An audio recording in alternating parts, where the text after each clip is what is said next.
On a tous entendu parler du village de Chelem. C'était un village dans l'Europe de l'Est, avec des gens très intelligents, pour eux, et un peu moins intelligents pour les autres, de leur point de regard, surtout pour leur humour assez particulier, leur façon de voir les choses. Un jour, ils se sont assis ensemble à se poser la question, où est-ce qu'il y a de plus de lumière? Dans la lune? Dans le soleil? Qui est-ce qui éclaire le plus? Ils ont réfléchi pendant de longues journées, quand ils sont arrivés à la conclusion que la lune avait plus de lumière que le soleil. Pourquoi? Eh bien, parce que le soleil éclaire pendant la journée, et la lune pendant le soir, la nuit, il n'y a pas dans l'obscurité, il n'y a pas de lumière. Donc la lune a beaucoup plus de force et d'intensité, puisqu'elle éclaire l'obscurité. Vous l'avez compris. Eux ne se sont pas dit que peut-être que la lumière qu'il y avait pendant la journée, là où il y avait le soleil, elle venait justement du soleil. Et que la lune, elle, la lumière qu'elle avait, c'était celle qui venait, elle, du soleil. Ça dépend où on se place dans la vie. Placez-vous au bon endroit. Boker Tov les Koulam, bonjour à toutes et à tous, je suis infiniment heureux de vous retrouver en cette magnifique matinée que Dieu nous offre sur la terre. J'espère que vous allez bien, j'espère que vous allez passer une bonne journée, et j'espère surtout que vous allez passer un bon Shabbat de Gimel Tammuz, la Hiloula du Rabbi de Lubavitch. Donc il faut intensifier les bonnes actions en son honneur, afin que Be'ezrat Hashem, très rapidement, nous puissions être tous ensemble, avec nos êtres chers, avec la venue de Mashiach et la reconstruction du troisième temple, Be'ezrat Hashem. Nous sommes là pour étudier notre Tanya du jour ainsi que celui du Shabbat, Be'ezrat Hashem, et je vous invite à le partager, à liker et commenter la publication, afin que nous soyons encore et toujours plus à étudier cette sainte Torah. Juste après, c'est quelques notes de Nigun, et aujourd'hui, pour une personne qui nous suit quasiment quotidiennement, je crois, une belle chanson qui lui plaît particulièrement.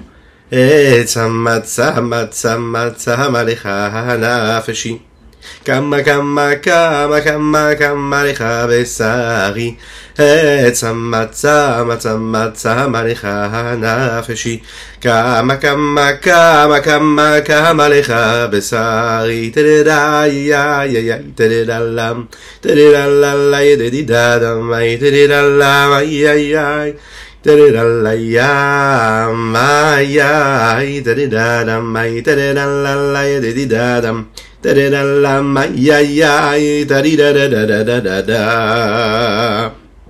tout dépend de là où on regarde.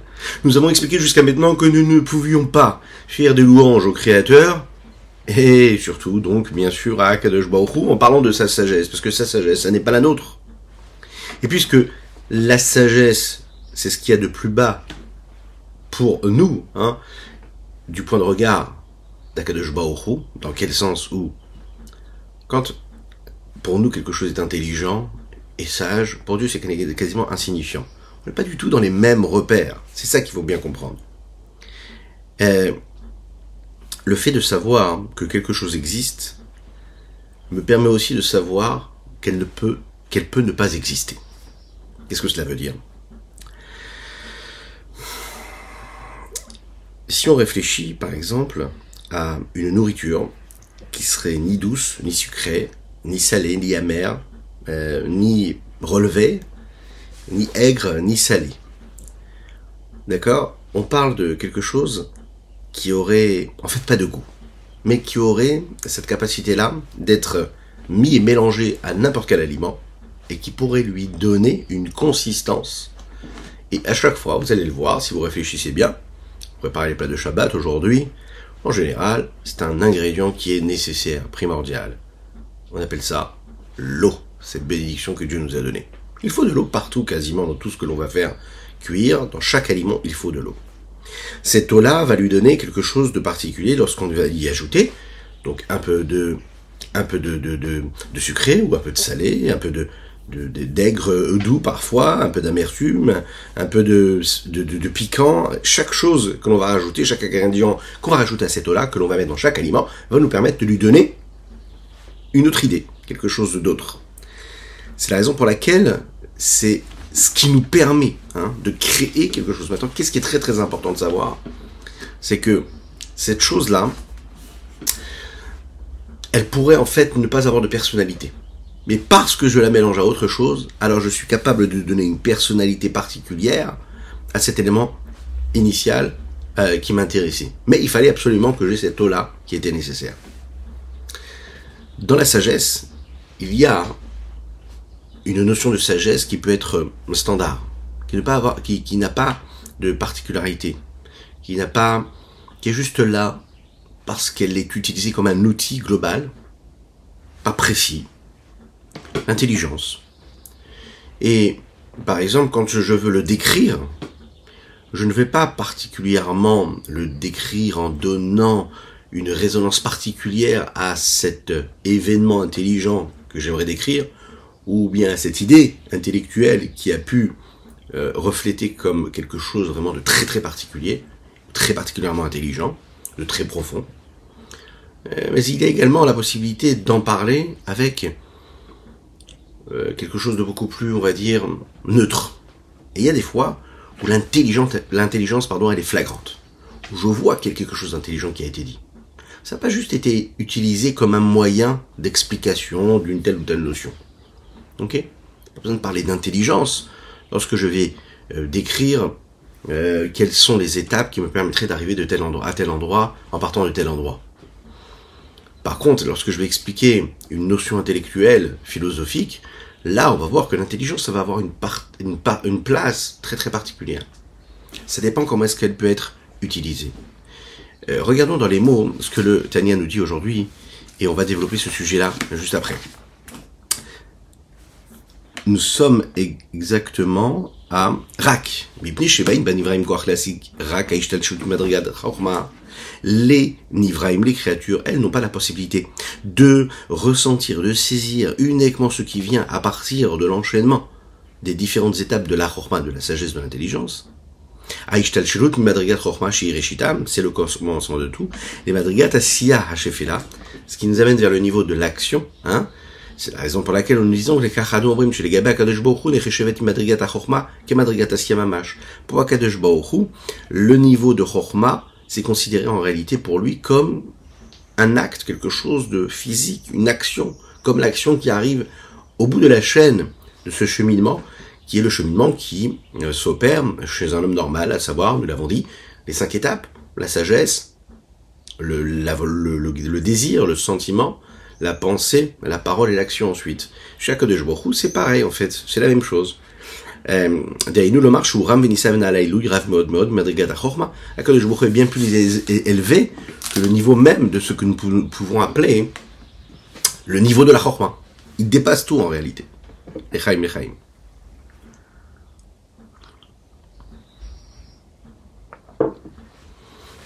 Nous avons précisé que nous étudions les Ilou Nishmat, le Rav Eliezer Nisselevitch, les Ilou Nishmat Avi Omori, Reb Reuven Ben Nisser, la Shalom, mais aussi pour la Refoua Shelema d'Avraham Nissim Ben Sultan, à Hashem lui envoie une véritable guérison totale et complète. Et on ne peut pas faire de rapport quelconque avec Akadosh Baruch Hu qui aurait une notion de Chochma à son sujet. Même si on veut le glorifier et pour dire qu'il est vraiment extraordinairement intelligent, ça reste quand même une appréciation qu'on est en train de donner de lui. Kigon, comme par exemple, Omar a de dire, le fait de dire qu'il n'y a aucune créature supérieure ou inférieure qui pourrait saisir sa sagesse ou son essence, on ne peut pas le glorifier de cette façon-là. Parce que la compréhension, le saisissement intellectuel est un sujet qui concerne une chose ou un élément intellectuel de sagesse. Le marche efsan les asigo chez efsan les asigo pneumakamoussag. Ça vient sur quelque chose que je peux saisir ou que je ne peux pas saisir. Mais avant la kadosh baruch hu, je voulais malamina sechel bachorma, qui lui est bien plus élevé que l'intellect ou bien que la sagesse, l'intelligence. Lo sheach la lo marbo chez efsan les asigo pneumakamoussag. Puisque je ne peux pas dire de lui qu'il ne peut pas saisir quelque chose qui serait profond, alors je ne peux pas dire aussi qu'il peut saisir quelque chose qui est profond. Je me distingue en réussissant quelque chose quand j'ai la possibilité de ne pas le réussir. Mais dès l'instant où Akadosh Baruch Hu, lui, ne peut pas se distinguer dans le fait qu'il ne puisse pas faire quelque chose, puisqu'il peut tout faire. Donc je ne peux pas le glorifier en disant « tu peux faire quelque chose » et qu'il peut faire quelque chose. Via Omer Alaf chez Yefchar Asigo, celui qui dit que lui, Yefchar Asigo, C'est un petit peu comme si qui disait, enfin qui ne peut pas le saisir, ou qui Omer Alezo Chochma Rama Vamuka, c'est comme si qui parlait d'un sujet très très intelligent, très profond, très élevé, chez Yefshar Lema Shesha Bayadim Pneomek Amusag. Et de dire, je n'ai pas la possibilité de saisir ce sujet-là par mes mains, parce que c'est trop profond. Chez Kolashomea et Tzachaklo, tout ce qui entendra ça, il rira ses propos. De ses propos, pourquoi? Parce que les fichichouch amichouch, le sens même du toucher, et nous n'est une référence uniquement que pour une action concrète et physique qui est faite avec les mains, avec le sens du toucher, et ne peut pas du tout se poser sur une notion intellectuelle qui, elle, n'est pas saisissable à travers le toucher, ce sens de toucher. On ne peut pas créer des liens entre deux sens complètement différents, et créer des comparaisons donc à travers cela. C'est de cette façon-là. C'est la raison pour laquelle est considéré par rapport à Dieu le niveau de l'intellect et du saisissement comme une action concrète. Même le fait de comprendre et de saisir des réflexions qui concernent les mondes supérieurs, spirituels, qui se détachent de notre action, eh bien là vont être considérés comme de l'action concrète pour lui. Mais également le niveau de sagesse suprême, supérieure, qu'on appelle Chochmaïla, qui est la séphira de Chochma, qui se trouve dans le monde de Hatzilut, Amechayet Kulam, qui fait vivre tous, elle aussi est considérée comme quoi? Comme Asiya, qui est directive, comme il est dit, Kulam Bechochma Asita. Tous, tu les as créés avec sagesse, avec intelligence, avec Chochma. On raconte l'histoire d'un homme, vous savez, qui tapait à la porte. Il tapait à ta porte pour ramasser de l'argent. Ça peut arriver. Et il tapait comme ça à la porte. Et de cette façon-là, il pouvait nourrir son foyer, sa famille. Que Dieu fasse que nous n'ayons jamais besoin de taper à la porte. Que nous soyons tous riches et que nous puissions vivre tous dans l'opulence matérielle et spirituelle. Mais lui, donc, il tape à la porte. Et il arrive et il tape à la porte d'un riche. Et puis cet homme-là ouvre la porte et lui dit « Non, je suis désolé, je te donne rien. » Et là, le pauvre, il dit « Quoi ? Donnez rien ?» Il dit « Non, je te donne rien. » Ok, bon. Il se met à rire, sourire, heureux comme tout, prêt à partir, continuer sa tournée. Cet homme-là, ce riche-là, se dit, mais qu'est-ce qui se passe? Tu souris, t'es heureux, je te dis que je vais rien te donner, tu es heureux? Il dit, ah, j'ai ma règle, moi. Ma règle, elle est que je tape 3 fois, et au bout de la quatrième, c'est toujours oui. Les 3 premières, on me dit non, et la quatrième fois, on me dit oui. Donc je suis heureux, parce que ça veut dire que la prochaine maison à laquelle je vais taper à la porte, eh bien, ça veut dire qu'on va me donner. Cet homme-là, elle a regardé comme ça, elle a dit, ça c'est magnifique. La confiance que tu as, c'est génial, magnifique. Qu'est-ce qu'on apprend de là? On apprend que le non peut parfois être interprété comme un oui. Le non peut me donner la possibilité de me rapprocher du oui. La négation me rapproche de ce qui peut être l'inverse, c'est-à-dire tout ce qui est positif. Ça c'est pour l'homme, et pour Akadosh Baruch Hu. Je ne peux pas dire « Ah, c'est génial, je vais me rapprocher du oui », puisque pour lui, en réalité, il n'y a rien de particulier à se rapprocher du oui, parce que le oui et le non, ça n'existe pas pour lui. Pour Akadosh Baruch Hu, je ne peux pas le glorifier et en faire des louanges, dans le sens où il serait très très très très intelligent. Pourquoi? Parce que il ne peut pas y avoir l'inverse de cette énorme intelligence. Donc je ne peux pas le glorifier de quelque chose qu'il ne pourrait ne pas avoir, puisqu'il fait ce qu'il est, c'est ce qu'il est. L'Echaim. Lorsque l'on veut comprendre Dieu, nous avons différentes façons et différentes manières de l'aborder. Nous pouvons le saisir à travers l'intelligence, à travers la sagesse, à travers la compréhension, à travers l'étude de la Torah. Nous avons aussi la possibilité d'agir, de faire des bonnes actions, de faire des mitzvot. De cette façon, je me rattache à Dieu. Quand je regarde ça avec l'œil humain, et que j'ai l'impression que la sagesse et l'intelligence est plus important que l'action, alors je vais me dire, bon, les mitzvot c'est bien, mais c'est très technique. Hein. Ça ne demande pas une grande intelligence de faire telle ou telle mitzvah. Donc pour moi, il y a beaucoup plus d'importance de faire des mitzvot qui sont intellectuellement riches, et je vais me dire, voilà, étudier la Torah c'est très très important, et les mitzvot simples, bon, c'est pour les gens simples. Et on vient te dire quelque chose ici d'extraordinaire. C'est que c'est une approche qui ne correspond pas à ce que Dieu attend de nous. Kulam bechochma asita. Dieu, il les a tous faits avec la sagesse. Ce qui veut dire que l'action concrète, Et la sagesse, c'est la même chose. Ça veut dire que quand je veux saisir Dieu, mieux que de l'étudier, il faut le faire. Quand j'agis, quand je fais une mitzvah, je suis en train de saisir Dieu à 100%. Ce qui veut dire que comprendre Dieu à travers une idée intellectuelle ou faire une mitzvah, ça me rapproche d'Akadosh Baruch Hu de la même manière. Il y a un moment où Dieu il me dit là, il faut que tu étudies la Torah, et là il me dit il faut que tu fasses. Mais au moment où tu fais, c'est pas moins important que le moment où tu es en train d'étudier. Au moment où tu es en train d'étudier, c'est pas moins important que le moment où tu es en train de faire et qui te paraît comme un acte technique qui pourrait te paraître, allez, banal, insignifiant, qui n'a pas autant de valeur que si par exemple tu étudiais la Torah pendant des heures. Quelle est maintenant cette source-là de sagesse? D'où vient cette force de sagesse? D'un côté, nous disons qu'Akadosh Baruch Hu, lui, il est simple, dans le sens où il n'est pas descriptible en fonction d'une telle ou telle qualité, ou d'une telle ou telle mesure ou limite. C'est-à-dire que si je veux définir Dieu en tant que telle ou telle chose, lui donner tel ou tel trait de caractère ou telle ou telle vertu, ben je suis en train de le limiter, parce que par définition, dès l'instant où je lui donne une description, c'est-à-dire que je le limite, la seule description que je peux donner est unique à Kadosh Baruch Hu, c'est qu'il est Hakadosh Baruch Hu, qu'il est Dieu. Et c'est quoi Hakadosh Baruch Hu? On a développé ensemble la notion de Kadosh Mouvdal, ce qui est saint et séparé. Nous rentrons dans Shabbat, le jour du Shabbat nous sépare des jours de la semaine. Nous allons vivre de la Kedusha, nos pensées, nos paroles, nos actions vont être saintes. Il ne faut pas penser à quelque chose de profane. La sainteté, c'est ce qui me sépare du reste. Akadosh Baruch Hu, il est séparé de toute distinction, de tout trait de caractère, de toute vertu. Dans cet esprit-là, chez l'homme, par exemple, la sagesse, c'est sa qualité la plus élevée. D'accord? L'action, nous l'avons dit, c'est ce qui est le plus bas.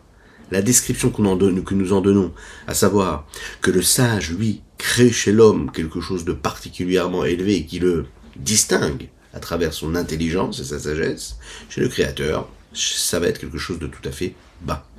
La description qu'on peut en donner, par exemple, du créateur, de Dieu, comme étant sage et intelligent, c'est un mépris, quelque part. C'est un mépris parce que Dieu ne peut pas être décrit par rapport à sa qualité de sagesse. Et c'est ce qui va se passer également pour toutes les autres vertus. Quand on parle de Dieu et qu'on dit qu'il est miséricordieux, quand on dit que Dieu il est bon, quand on dit que Dieu il est rigoureux, c'est une façon de le limiter. Maintenant, pourquoi est-ce que Dieu est appelé Chacham, sage, alors dans ces cas-là? Il ne faut pas le décrire. Ce serait interdit de donner des descriptions et de dire Dieu est miséricordieux, Dieu est bon, Dieu est rigoureux. Pourquoi est-ce qu'on en donne ces descriptions? Alors le Rabbi Shimon Zalman ici va nous expliquer dans cette dernière partie du chapitre qu'on l'appelle Chacham parce qu'il est la source même unique de l'intelligence. Il est cette source-là de toutes les vertus divines, et toutes ces vertus-là viennent de Dieu. En tant qu'homme, on n'a pas la possibilité de rencontrer Dieu dans ce qu'il a d'infini, dans son essence réelle. La seule façon que nous avons de le connaître et de se rapprocher de lui, c'est à travers et par l'intermédiaire des 10 séphirotes. Ces 10 séphirotes-là, qui se trouvent dans le monde d'Atsilut, elles, que ce soit à partir de Chokhmah jusqu'à la dernière Malchut, c'est l'expression du dévoilement de Dieu. Et puisque ces vertus-là et ces séphirotes-là, elles viennent vers nous à travers l'enchaînement des différents mondes, alors là, c'est la raison pour laquelle on peut se permettre de donner des descriptions à Akadosh Baruch Hu, à Dieu, et parler de la Chokhmah, ou parler de la miséricorde, parler du Chesed, parler de la Gvura. En fait, l'idée c'est quoi? C'est que je suis en train de parler du chemin que je peux emprunter pour me rapprocher de telle ou telle facette de Dieu. Même si, bien sûr, je ne me rapproche que de la source de cette facette-là, et que Akadosh Baruch Hu, lui, il est au-dessus même de cette source-là. De manière plus globale, il est dit comme ça par le Tzemar Tzedek expliqué que quand nous glorifions Akadosh Baruch Hu, le Créateur, eh bien sûr que Dieu, le Créateur, n'a pas besoin de ses louanges. Et nous n'avons même pas, nous, la possibilité de lui faire des louanges. Le but de ces louanges et de tout ce que nous lui disons, c'est de demander à Dieu de se dévoiler à nous à travers ces différentes vertus. Autrement dit, on a besoin de ces vertus. On a besoin de l'expression de ce qu'il est dans nos limites à nous, puisque nous sommes des créatures limitées, qui sommes dotés, nous, de toutes ces de ces différentes traits de caractère. Et nous vivons à travers cela, nous avons besoin de sa bonté, nous avons besoin de sa miséricorde, nous avons besoin de l'intelligence, de la sagesse.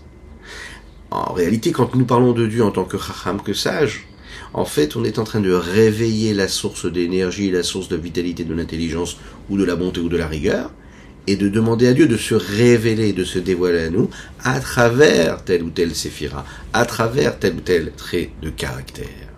Dieu n'en a pas besoin, mais nous en avons besoin. Nous avons besoin des 13 attributs de miséricorde. Hachem, Hachem, Kel, Rachum, Bechanoun, etc. Le but, c'est pas de définir Dieu et de dire que Dieu, il est ces 13 vertus de miséricorde. De demander à Dieu qui se dévoile à travers cela et de nous sauver. Et de faire en sorte que Dieu, qui aurait pu, par son système, par ce qui a été décidé, nous juger à travers une vertu de digne, de rigueur, on lui dit, non, Akadosh Baruch Hu, s'il te plaît Dieu, juge-nous l'ifnim mishurat adin. Allez, au-dessus de cette ligne-là du jugement. Allez, dépasse cette ligne de jugement. Juge-nous avec miséricorde et non pas avec la rigueur. Donc on fait appel à quelque chose d'autre, mais pour nous, pas parce qu'en fait on est en train de le décrire de manière différente. Dieu est infini, il est bien plus élevé que toute distinction, nous l'avons dit. Ce que dit ici le Tanya, c'est donc qu'il faut aller chercher à la source de cette intelligence. Et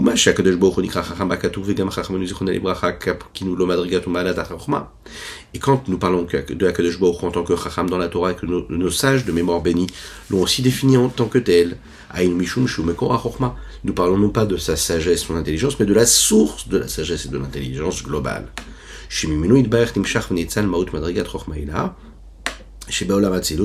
Que de l'infini du Saint béni soit-il là, descend et se révèle et se dévoile le niveau de la sagesse et l'intelligence suprême qui se trouve dans le monde d'Atsilut, mais c'est ce qui va se passer aussi pour les autres séphirot. Quand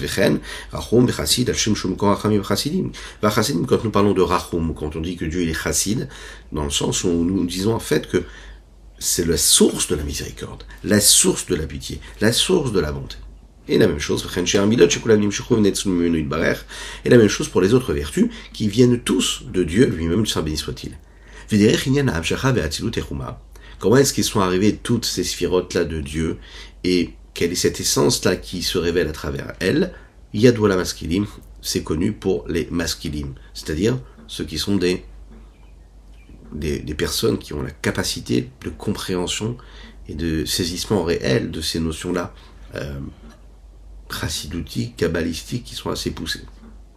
L'Admor Hazaken, vous savez qu'il vivait il y avait en fait son petit-fils qui a grandi dans sa maison, l'auteur du Tanya. Et nous en avons parlé tout à l'heure en rappelant le Derech Mitzotecha qui a été écrit par le Tzemar Tzedek, le petit-fils de Rabbi. Et quand il était enfant, le petit-fils, le Tzemar Tzedek, il était près de son grand-père et il a tiré sa barbe. Et puis il a dit grand-père, papi. Alors le Zaken a répondu à cet enfant-là, il lui a dit il est où papi? Où est-ce qu'il est? Où est-ce qu'il se trouve? Où est-ce qu'il se trouve grand-père? Est-ce que grand-père c'est la barbe ou ça c'est la barbe de grand-père? Est-ce que c'est lui ou est-ce que c'est seulement la barbe de grand-père? Alors l'enfant, il a tout de suite regardé son grand-père et il a regardé son front et il a montré son front du doigt, il a dit non, ça c'est grand-père. Alors son grand-père, le Rabbi Shlomo Zalman, lui a dit mais non, mais ça c'est pas grand-père, ça c'est le front de grand-père. Et c'est un petit peu comme ça, de cette façon-là, il a montré chaque membre du corps en disant non, ça c'est pas lui, c'est la main de grand-père, etc., etc. L'enfant est descendu des bras de son grand-père et il est parti s'amuser avec ses amis. D'un coup, l'Admor Hazaken a entendu comme ça le cri d'un enfant. Et d'un coup, il a dit voilà, j'ai compris. En fait, il a compris que son grand-père, ce n'est pas juste le front, ce n'est pas juste la main, ce n'est pas juste un autre membre du corps, ou sa sagesse, c'est tout. C'est tout. Alors oui, tout se définit à travers les différents membres du corps, mais c'est tout. On peut comprendre qu'en réalité, quand nous parlons d'Akadosh Baruch Hu, les différentes vertus d'Akadosh Baruch Hu de Dieu, à savoir ce qu'on parle, ce qu'on dit de Dieu.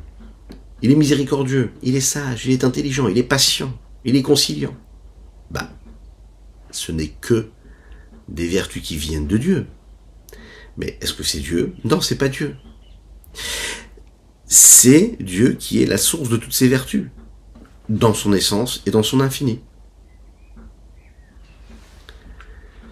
Est-ce qu'il y a maintenant un lien direct avec cette sagesse et Dieu, puisqu'il en est la source? Le Rabbi Shlomo Zalman va nous dire ici que, en rappelant une discussion qu'il y a entre le Rambam Maïmonide et le Maharal, et cette discussion on va la voir tout de suite. Et on va voir dans les mots ce que le Rabbi Shlomo Zalman nous dit ici dans les notes de la Haggadah.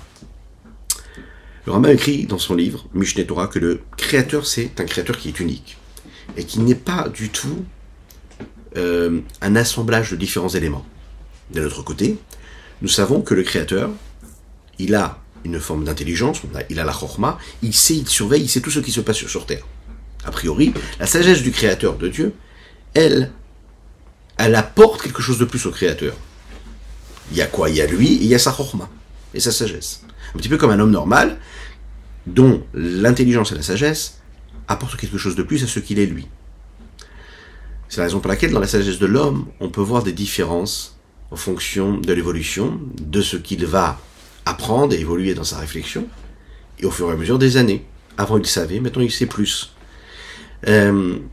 Lorsque ce que l'homme lui-même ne change pas, c'est sa sagesse qui change. Si le Créateur avait une chorma, alors comment est-ce qu'on pourrait dire qu'il serait unique?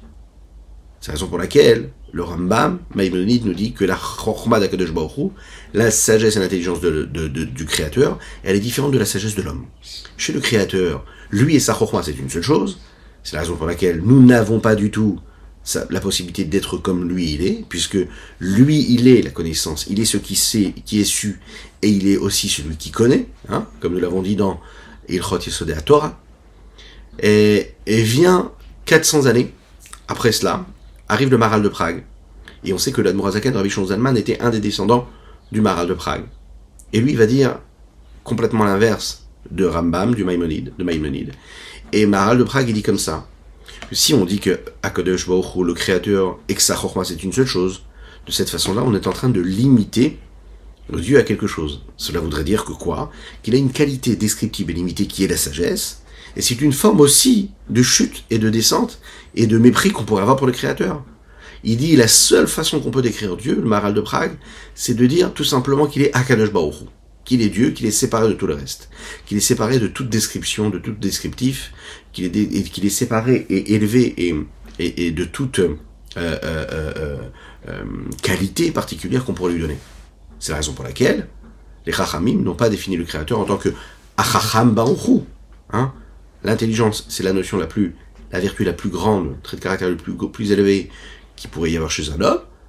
On pourrait l'interpréter de cette façon et dire Achacham Baruch Hu. On ne dit pas Achacham Baruch Hu, on dit Akadosh Baruch Hu. Cela voudrait dire qu'il y a quelque chose de plus élevé même que la Chorma. Alors maintenant, à la question qu'on pourrait se poser, comment ça se fait-il que le Créateur il est unique? Et s'il est unique, pourquoi est-ce qu'on pourrait dire que Dieu il aurait aussi de la Chorma, qu'il a de la sagesse? Comment est-ce que le Créateur peut être unique s'il a de la Chorma? Puisque la Chorma, ça voudrait dire qu'il y a l'expression de quelque chose de ce qu'il est. Si c'est unique, il ne peut pas se distinguer alors. Jamais. Il ne peut pas se révéler. Puisqu'il est unique. Le Maharal, là, ici, va emprunter un autre sentier, une autre route de celle du Rambam, et il va dire que l'intelligence et la sagesse divine, elle est différente du Créateur, elle ne fait pas partie de ce qu'il est. Ce n'est qu'un outil que le Créateur utilise pour conduire le monde et diriger le monde. Donc en fait, il n'y a pas de séparation chez le Créateur, il n'y a pas de sagesse et de non-sagesse qu'il pourrait y avoir, parce que la chorma, par définition, ça n'est pas une partie de Dieu, ce n'est qu'un outil qu'il utilise pour faire ce qu'il a à faire. L'Echaim. Le Maharal de Prague nous dit donc que Hakadosh Baruch Hu, Dieu, il est au-dessus de tout. Le Rambam et le Maharal de Prague parlent ici dans un langage de recherche, d'analyse. Maintenant, si on regarde ce qu'ils ont dit dans les mots, dans le langage de la Kabbalah, dans la Kabbalah, il est expliqué qu'il y a un processus d'évolution qui a eu lieu, à savoir le Seder Ishtalshelut, l'ordre de l'enchaînement des différents mondes, et comment est-ce que la lumière de l'infini Saint béni soit-il, petit à petit, s'est adaptée, s'est restreinte, s'est voilée, pour donner naissance à une énergie qui vient à travers les 10 séphirotes bien définies. Et à travers les différentes étapes qu'il y a la lumière de l'infini du Saint béni soit-il, qui, elle, avant d'être passée par ce Tzimtzum, ces différents Tzimtzumim-là, elle n'avait pas de descriptif, de description, elle n'avait pas de mesure, elle n'avait pas de caractère particulier. Mais après le premier Tzimtzum, comme nous en avons parlé dans le 7e chapitre, vous savez, quand on a dit que Dieu, il y a eu ce siluk, Dieu se serait retiré, et qui a été interprété mal par ceux qui pensent que Dieu se serait complètement retiré, chas v'shalom, eh bien, à ce moment-là, c'est la première graine, si on veut, de ces 10 séphirotes, de ces 10 forces. C'est la première graine qui est appelée dans le langage de la Kabbalah, Adam Kadmon. Cet homme-là, premier. C'est la notion de Adam, ici, d'après la Kabbalah, c'est un petit peu le modèle hiérarchique qu'on pourrait donner aux 10 séphirotes. C'est la raison pour laquelle on dit que l'homme, il a été créé Betselem Elohim, à l'image de Dieu.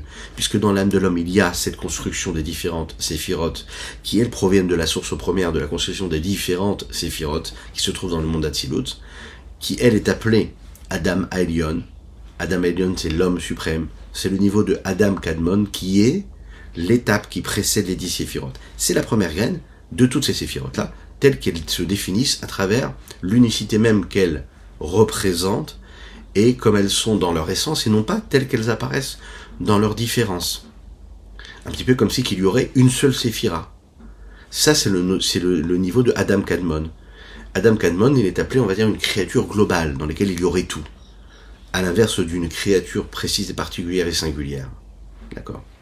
Le deuxième Tzimtzum, qui vient de Adam Kadmon, ce sont les séphirotes qui, elles, se révèlent comme étant chacune avec sa distinction et sa singularité. Elles se séparent. Un petit peu quand on passe de la règle générale aux petits détails particuliers.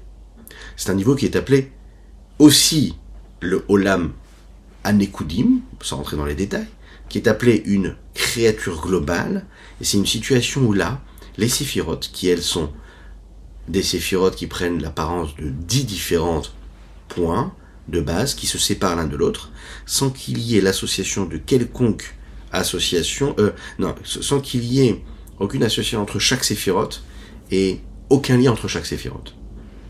C'est le deuxième Tzimtzum qu'on vient de révéler ici. Le troisième Tzimtzum dans le langage de la Kabbalah, c'est en fait ce qui se passe à travers les séphirotes elles-mêmes. C'est une situation où chaque séphira, en fait, elle se crée et elle devient un monde à part entière, séparé. On appelle ça dans les mots de la Kabbalah Partsouf. Elle va inclure en réalité quelque chose de très particulier qui nous rappelle ce qu'elle est elle-même.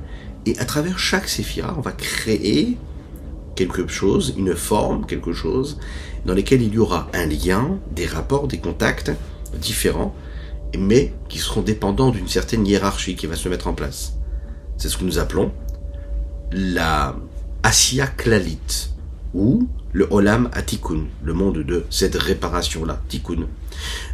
Ces 10 séphirotes-là du monde d'Atsilut se révèlent être très particulières parce qu'elles sont, en étant singulières chacune, quand même associées l'une à l'autre, d'une certaine façon. On va voir tout de suite comment. Ce Tzimtzum-là, il est appelé le Sod Adikna. Sod Adikna, en hébreu, ça veut dire le secret de la barbe que nous portons. C'est la raison pour laquelle la barbe est très importante d'après la Kabbalah ou la Chassidut. Les cheveux de la tête et de la barbe proviennent de la tête. Mais la vitalité qu'il y a dans les cheveux, elle est très très moindre. Elle est petite. Il n'y a pas beaucoup de vitalité. Elle est très particulière parce qu'en fait elle a subi un tzimtzum, une condensation très très particulière qui l'amène à recevoir une vitalité à tel point que j'ai la possibilité de couper des cheveux et le cheveu lui-même en fait ne subit aucune douleur. Les autres membres du corps, eux, ressentent tout de suite la douleur lorsqu'ils ont coupé à un endroit ou à un autre, alors que le cheveu, il est dans le corps de l'homme et je peux le couper. Et le cheveu lui-même ne ressent rien du tout. Pourtant, il y a une vitalité. C'est l'expression même du tzimtzum à l'extrême. Le tzimtzum qu'il y a eu, la compression de lumière, le voile de la lumière, de l'intensité de lumière est tellement grand que la vitalité, en fait, elle est quasiment plus plus ressentie, donc elle permet aux cheveux d'exister, mais en même temps, elle n'est pas assez forte pour que je puisse ressentir si j'impacte quelque chose en elle. Et bien, c'est ce qui se passe avec les 10 séphirotes. Elles sont un petit peu comme ces cheveux-là, d'une certaine façon. Elles sont 10 séphirotes qui ont besoin de subir un tzimtzum drastique qui va, en fait, nous permettre de les identifier en conséquence finale comme étant la lumière de l'infini du Saint béni soit-il, mais qui va se révéler à travers des différentes séphirotes. En fait, l'essence même de toutes ces tzimtzumim-là, c'est l'idée de faire rentrer de la lumière de l'infini du Saint béni soit-il dans les réceptacles. C'est le Olam HaTikun, la lumière de l'infini, de Dieu, qui est élevée, qui est au-dessus de toute distinction. Elle va rentrer dans les kelim, les réceptacles, les 10 séphirotes, qui elles sont limitées. Maintenant, la lumière ne peut pas rentrer et s'exprimer de manière directe, puisqu'il y a un fossé énorme entre l'intensité de l'infini du Saint béni soit-il et ce que sont ces réceptacles-là. La raison pour laquelle c'est impossible, parce que la lumière elle est tellement grande que les réceptacles pourraient disparaître face à cette lumière, brûlés quoi par cette intensité de lumière. C'est la raison pour laquelle il va y avoir ce tzimtzum, cette compression, cette condensation de lumière, pour permettre en fait une situation où la lumière divine va pouvoir s'exprimer à travers les 10 séphirotes. Chacune selon ce qu'elle est. La Chorma dans ce qu'elle est, Bina dans ce qu'elle est, Gvura, Tiferet, etc. Gvura, Tiferet, etc. Regardons dans les mots ce que dit le Rabbi Shlomo Zalman. Le secret même du principe des tzimtzum dans la lumière de l'infini. Les tzimtzum Adam Kadmon, dont nous avons fait référence ici. La première pensée qui inclut tout le système de l'ordre de l'enchaînement du Seder Shelchelut. Vesod Adikna. Et le secret même du tzimtzum qui correspond aux cheveux ou aux poils de la barbe, qui représente une forme de tzimtzum. Le but des tzimtzumim, c'est quoi? C'est de compresser et de voiler la lumière qui s'habille dans les réceptacles des 10 séphirotes. Veine. Après que cette lumière là de l'infini soit bien dans Chorma, Binadat, etc. Azai, Az, Shayach Lomar, Bashakatuv, Aramam, Wayodev, ou Amadav, ou Ayodea, ou Idiatatsmo, Vechule. Là, à ce moment-là, on peut dire que Dieu, il est ce qui sait, il est la connaissance même, il est celui qui est connu. Et, tout en sachant tout ça, il est la créature et il est la connaissance de la créature. Tout en même temps. Et qu'il n'y a pas de décalage entre tout cela. Pourquoi? Parce que les fiches parce que le niveau des réceptacles ici du monde d'Atsilut deviennent l'âme et la vitalité qui va être présent dans le monde qui est juste en bas, celui d'Atsilut, le monde de Bria. Et ensuite dans le monde de Yetzira, et ensuite dans le monde de Asiya, ou le Chol HaSharbahem, et à travers tout ce qu'il y a dans ces différents mondes. Maintenant, sans qu'il y ait cette capacité-là d'adaptation, cet habillement et ce tzimtzum là qui va être nécessaire pour cette lumière. Je ne pourrais pas dire que Dieu est celui qui sait et il est la connaissance elle-même. Il n'est pas descriptif en tant que savant, en tant que quelqu'un qui saurait et en tant que savoir. Et là, il est bien au-dessus de tout cela. Il est même plus élevé, comme nous l'avons dit, de la description de la singularité qu'on aurait pu lui en donner en disant, voilà, il est sage, il est intelligent. À tel point que le niveau de sagesse et d'intelligence, lui est considéré, pour lui, comme nous l'avons dit, quelque chose de concret. Une Asiya Geshmit, un acte concret. Qu'est-ce qui peut nous permettre de nous rapprocher le plus possible maintenant de cela? Eh bien, c'est d'avoir la Emouna, la foi en Dieu. Vine, maintenant on ne peut pas comprendre tout cela. Ce que nous savons, nous, ce qui nous a été dévoilé, c'est quoi? C'est que les Hamin, Emouna Shlema, Diyugar Moichad, il faut avoir la foi véritable, que Dieu et toutes ses séphirotes, c'est une seule chose. Dehainu, c'est-à-dire, Midotav Shel HaKadosh Baruch Hu Ritzono, Vechormato, Uvinato, Vedato, sa volonté, sa sagesse, sa compréhension, son discernement, son savoir, Imauto Atsuto, avec ce qui est dans son essence, Ameromam Levador Memuten Ketsim Prinat Chorma Visred Vasaga, bien plus élevé à l'infini du niveau de la Chorma, de la sagesse, de l'intellect et du saisissement. Mais la reine, c'est la raison pour laquelle, même cette unicité-là qu'il a réussi à créer avec ses différentes vertus, et qui provient de ce qu'il est lui. Pas des choses qu'on pourra comprendre, les assis, et de saisir, comment Dieu fait ça, cette connexion avec elle, puisque lui il est infini et qui va créer des réceptacles dans lesquels il va se révéler. Mais la reine, c'est la raison pour laquelle, Nikre ou Midotav Shel HaKadosh Baruch Hu, c'est la raison pour laquelle ces différentes vertus, ces traits de caractère de Dieu, qui sont les Séphirot, sont appelés dans le Saint Zohar Razad Imemtuta. Les secrets de la Emouna, de la foi. Pourquoi? Parce que c'est en réalité réellement la foi qui dépasse même l'intellect. Et comme ça dépasse l'intellect, alors à ce moment-là, je peux y croire. Si je commence à vouloir penser, réfléchir, alors à ce moment-là, je bute, parce que je me dis comment l'infini peut se connecter et comment il peut se révéler à travers quelque chose de fini et de limité. Dès l'instant où je comprends que c'est la dernière porte à ouvrir la porte de la Emouna, de la foi, alors je comprends que je ne peux pas comprendre, mais j'ai la foi en cela que Dieu, cet infini-là, se révèle dans ses différentes forces et ses différentes forces. Voilà ce qu'on pouvait dire sur notre Tanya du jour de Shabbat. Et en conclusion, a priori, on va rappeler une chose de ce chapitre. D'un côté, nous avons le fait que le Créateur, il est élevé, il est au-dessus de tout. De l'autre côté, nous avons le fait qu'Akadosh Baruch Hu est là, il est présent à travers ces différentes distinctions. Eh bien, on va se rappeler ce que nous disons dans le Kaddish. Ose shalom bimroma, vuyase shalom aleinu val kol Israël veimro amen. Tous les jours, on prie pour cela. De la même manière que Dieu réussit à créer le shalom, c'est-à-dire la paix, entre ces bimromav, dans les hautes sphères, dans les hauts cieux, entre chaque trait de caractère, entre chaque vertu divine elle-même, eh bien la paix, elle peut venir aussi chez nous. Que nous aussi, nous ayons la possibilité de comprendre que nous sommes tous, en fait, des reflets de ce que Dieu est. Nous avons été créés à son image. Si lui, Dieu est capable de créer une paix, une sérénité, une tranquillité entre ces différentes vertus, qui pourraient être contraires l'une de l'autre, eh bien on doit se dire que nous aussi, nous avons la possibilité de le faire. Que ce soit dans le couple, que ce soit dans l'éducation, que ce soit dans nos rapports sociaux, que ce soit dans notre société, dans la vie de tous les jours. C'est ça, la recherche de l'harmonie. C'est de comprendre qu'il y a des différences, il y a un homme, il y a une femme. S'ils ont le mérite, alors à ce moment-là, il y a la Shrita qui est avec eux. Pourquoi elle est avec eux? Parce que, si tu as rajouté le Yud, comme Rashi le dit, Ish ve Isha zahu shrina benem, c'est seulement le Yud qui différencie l'homme de la femme. Et le Yud, c'est le Yud de Dieu. C'est la Shrina. Si tu as le bon mérite, c'est-à-dire que tu comprends que la seule chose que tu dois rechercher, c'est quoi? C'est de faire en sorte qu'il y ait cette union-là, qu'en fait, tu es différent, je suis différent, mais c'est comme Dieu qui a différents traits de caractère, mais qui en même temps, ces différences-là sont en fait le reflet d'une unicité. Eh bien nous aussi, on doit comprendre que nous, entre les hommes, un homme avec une femme, doit savoir qu'on qu'on a tous notre différence, on a nos singularités, mais en fait, ces singularités-là, elles sont en réalité l'osmose qui est créé par le reflet de l'unicité qui est censé être ce qu'est un couple, par exemple. Où chacune et chacun d'entre nous, dans notre peuple juif, à savoir, réussir à créer cette union, puisque quand il y aura vraiment la paix, tranquille, sereine, à ce moment-là, ce sera le moment où Mashiach pourra se dévoiler. Ce que nous souhaitons à chacune et chacun, qu'Hachem vous bénisse et qu'il vous protège, qu'il inonde votre existence de bonté, de grâce et de miséricorde. Que vous puissiez passer un Shabbat de paix et de sérénité, de joie véritable.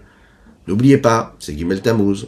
On fait le plus de bonnes actions, et comme le Rabbi le disait toujours, la seule chose qui doit nous intéresser, c'est l'autre. Qu'est-ce que je peux faire pour l'autre?